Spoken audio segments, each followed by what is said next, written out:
அன்புள்ள மாணவர்களே வணக்கம். தமிழ் இலக்கணம். நால்வகைச் சொற்கள், இலக்கண வகைச் சொற்கள், இலக்கிய வகைச் சொற்கள். இக்காணொளியில் இலக்கணத்தின்படி அமைந்த நால்வகைச் சொற்களான பெயர்ச்சொல், வினைச்சொல், இடைச்சொல், குறிச்சொல், இலக்கியத்தில் இடம்பெறும் நால்வகைச் சொற்களான இயற்சொல், திரிசொல், திசைச்சொல், வடைச்சொல் என்னும் சொற்களைப் பற்றி விளக்கமாக பார்க்க உள்ளோம்.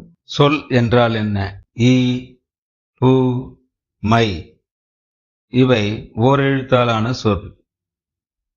கல், கால் இரண்டெழுத்துக்களான சொற்கள். கடல், பள்ளி மூன்று எழுத்துக்களால் ஆன சொற்கள். தங்கம், வகுப்பு நான்கு எழுத்துக்களால் ஆன சொற்கள். தமிழில் சில எழுத்துக்கள் தனித்து வந்து பொருள் தரும். ஒன்று அல்லது ஒன்றுக்கு மேற்பட்ட எழுத்துக்கள் தொடர்ந்து வந்து பொருள் தரும். எனவே ஒன்று அல்லது ஒன்றுக்கு மேற்பட்ட எழுத்துக்கள் தொடர்ந்து வந்து ஒரு பொருளை தந்தால் அதை சொல் என்பார்கள். அடுத்து நால்வகை சொற்களை பற்றி பார்ப்போம். சொல், பதம், கிளவி, மொழி என்பன ஒரே பொருளை உணர்த்தும் பல சொற்களாகும். இந்த சொற்களையே சில இடங்களில் சொல் என்பார்கள், பதம் என்பார்கள், கிளவி என்பார்கள், மொழி என்பார்கள், வார்த்தை என்பார்கள் என்று கூட நாம் சொல்லலாம். இவை அனைத்துமே சொல்லை உணர்த்தும் பல சொற்களாகும். இலக்கணத்தின் அடிப்படையில் சொற்களை பின்வருமாறு 4 வகையாக பிரிப்பார்கள்.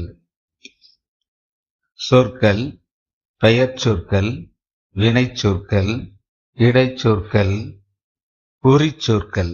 இப்பொழுது ஒவ்வொரு வகை சொற்களை பற்றி பார்ப்போம். எடுத்துக்காட்டுகளை பாருங்கள். பாரதி ஒருவரின் பெயர் அல்லது ஒரு பொருளின் பெயர் என்றும் நாம் சொல்லலாம். பாரதி ஒருவரின் பெயர், பொருட்பெயர்.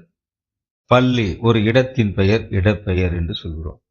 காலை காலத்தின் பெயர், காலப்பெயர் என்று சொல்கிறோம். கண் சினையின் அல்லது உறுப்பின் பெயர், சினைப்பெயர் என்று அதை சொல்கிறோம். நன்மை குணத்தின் பெயர் அல்லது இயல்பின் பெயர், குணப்பெயர் அல்லது பண்பு பெயர் என்று இதை சொல்கிறோம். ஓடுதல் தொழிலின் பெயர், ஒரு தொழிலை குறிப்பிடுவதால் அது தொழிலின் பெயர் என்பது அதையே துயிர் பெயர் என்றும் நாம் சொல்கிறோம். ஒன்றன் பெயரை குறிக்கும் சொல் பெயர் சொல் எனப்படும். ஏதேனும் ஒன்றன் பெயரை குறிக்கும் சொல் பெயர் சொல் எனப்படும். அது முன்னர் குறிப்பிட்டது போல 6 வகைப்படும். பொருட்பெயர், இடப்பெயர், காலப்பெயர், சினைப்பெயர், பண்பு பெயர், தொழிற்பெயர் என 6 வகைப்படும். வினைச்சொல். எடுத்துக்காட்டுகளை பாருங்கள். வா, போ, எழுது, விளையாடு. வினை என்னும் சொல்லுக்கு செயல் என்பது பொருள். ஒரு செயலை குறிக்கும் சொல் வினைச்சொல் எனப்படும். பொருட்களின் செயலை அல்லது இயக்கத்தை அல்லது தொழிலை அல்லது வினையை உணர்த்தும் சொற்கள் வினைச்சொற்கள் எனப்படும். வினைச்சொல் காலத்தை காட்டும். பாடினாள் என்று சொல்லும்போது அங்கே இறந்த காலம் வந்திருப்பதை பார்க்கலாம். ஆனால் வேற்றுமை உருவுகளை ஏற்காது. வினைச்சொற்கள் வேற்றுமை உருவை ஏற்காது. இடைச்சொல். எடுத்துக்காட்டுகளை பாருங்கள். தந்தையும் தாயும், இங்கு என்னும் இடைச்சொல் வந்துள்ளது. மற்றொருவர், மற்று என்னும் இடைச்சொல் வந்துள்ளது. திருக்குறள், திரு என்னும் இடைச்சொல் இங்கே வந்துள்ளது. பெயர்ச்சொல்லையும் வினைச்சொல்லையும் சார்ந்து வரும் சொல் இடைச்சொல் எனப்படும். பெயர் சொல்லையும் வினைச்சொல்லையும் சார்ந்து வரும் சொல் இடைச்சொல் எனப்படும். இது தனித்து இயங்காது, மற்ற சொற்களை சார்ந்தே வரும். வேற்றுமை உருவுகள், சுட்டெழுத்துக்கள், வினா எழுத்துக்கள், ஏகாரம், ஓகாரம், உம்மை முதலியன இடைச்சொற்களாக வரும். என இடைச்சொற்கள் பல வகைப்படும். அவை வேற்றுமை உருவுகள், சுட்டெழுத்துக்கள், வினா எழுத்துக்கள், ஏகாரம், ஓகாரம், உம்மை என்பன என்று நாம் சொல்லலாம். குறிச்சொல். எடுத்துக்காட்டுகளை பாருங்கள். மாநகரம், இங்கு மா என்பது உரிச்சொல். சாலச் சிறந்தது, இங்கு சால என்பது உரிச்சொல். உறுதுணை, இங்கு உரு என்பது உரிச்சொல்.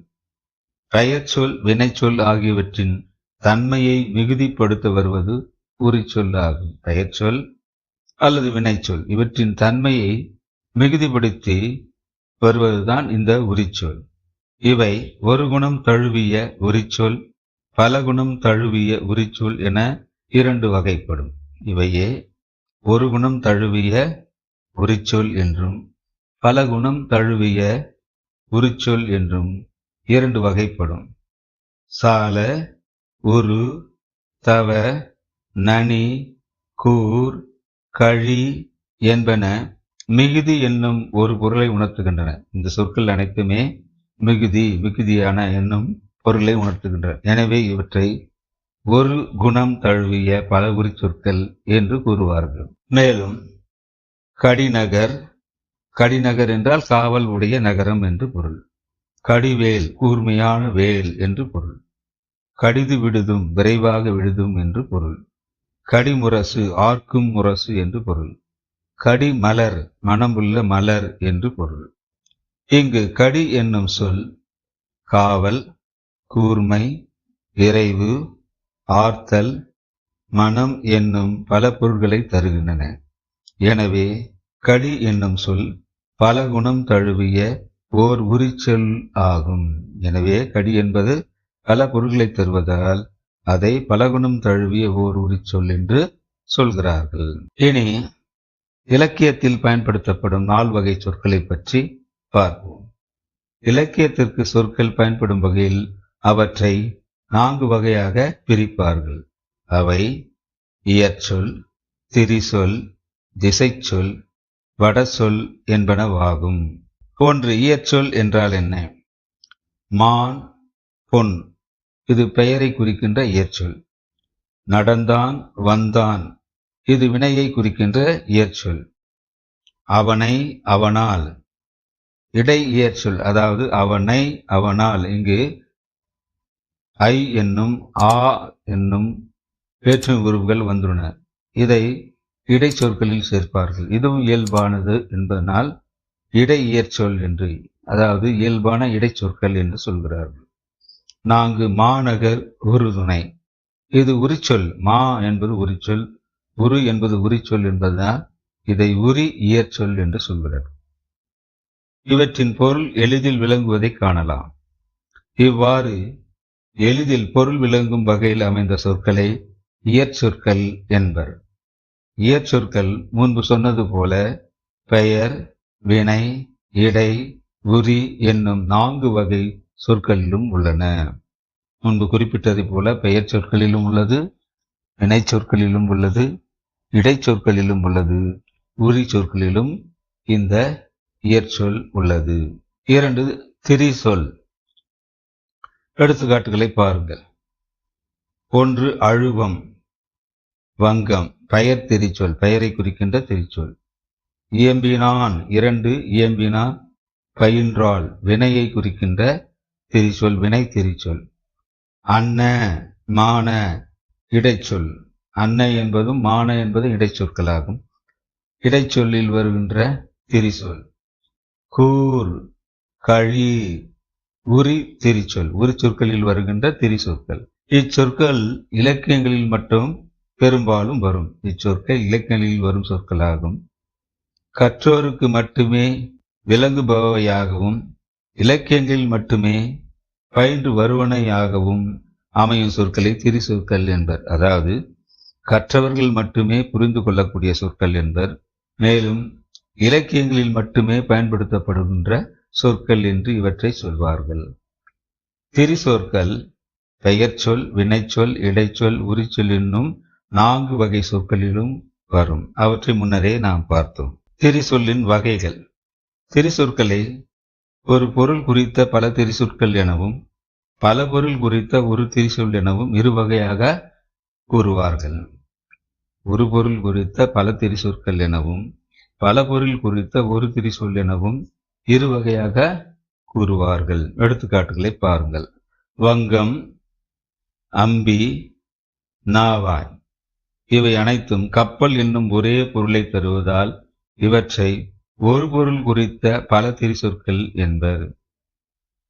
வங்கம் என்றாலும் அம்பி என்றாலும் நாவா என்றாலும் கப்பல் என்னும் பொருளை தரும்.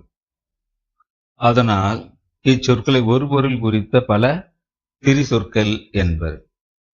இதழ் என்னும் சொல். இதழ் என்னும் சொல் பூவின் இதழ், உதடு, கண்ணிமை, பனையேடு, நாளிதழ் என்னும் பல பொருள்களை தருவதால் பல பொருள் குறித்த ஒரு தனி ஒரு திரிசொல் என்பர்.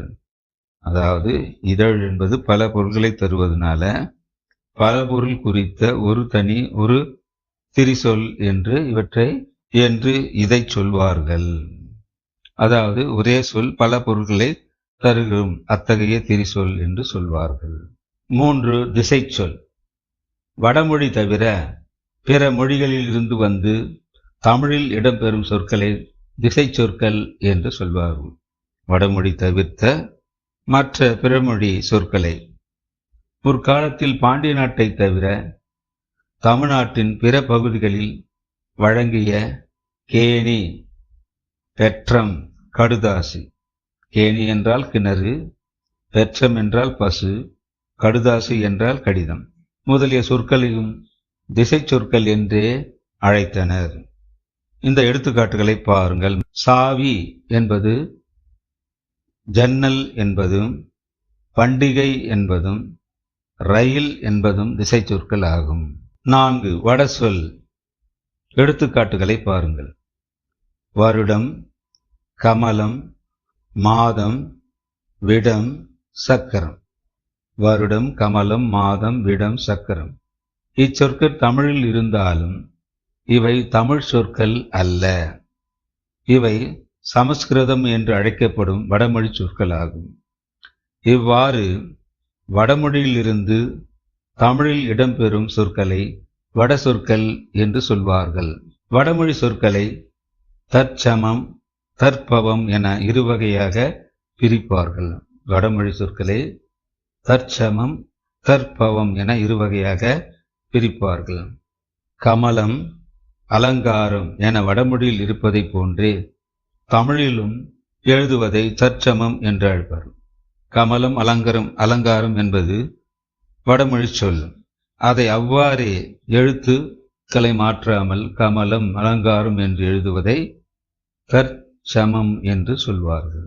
ஆனால் லட்சுமி என்பதை இலக்குமி என்றும், விஷம் என்பதை விடம் என்றும் தமிழ் எழுத்துக்களால் மாற்றி எழுதுவதை தற்பவம் என்று அழைப்பார்கள். அதாவது வடமொழி சொற்களில் உள்ளதை அவ்வாறே எழுதாமல் அது தமிழ் முறைப்படி தமிழ் எழுத்துக்களால் மாற்றி எழுதுவார்கள். அதற்கு எடுத்துக்காட்டாக லட்சுமி என்பதை இலக்குமி என்றும், விஷம் என்பதை விடம் என்றும், நஷ்டம் என்பதை நட்டம் என்றும் எழுதுவது. இவ்வாறு எழுதுவதை தற்பவம் என்று அழைப்பார்கள். இதுவரை இக்காணொலியில் இலக்கணத்தின்படி அமைந்த 4 வகை சொற்களான பெயர்ச்சொல், வினைச்சொல், இடைச்சொல், உரிச்சொல் ஆகியவற்றை பற்றி பார்ப்போம். அடுத்து இலக்கியத்தில் இடம்பெறும் 4 வகை சொற்களான இயற்சொல், திரிசொல், திசைச்சொல், வடச்சொல் ஆகியவற்றை நாம் பற்றி விளக்கமாக பார்த்தோம். இத்துடன் இக்காணொலி நிறைவடைகிறது. மிக்க மகிழ்ச்சி. நன்றி மாணவர்களே.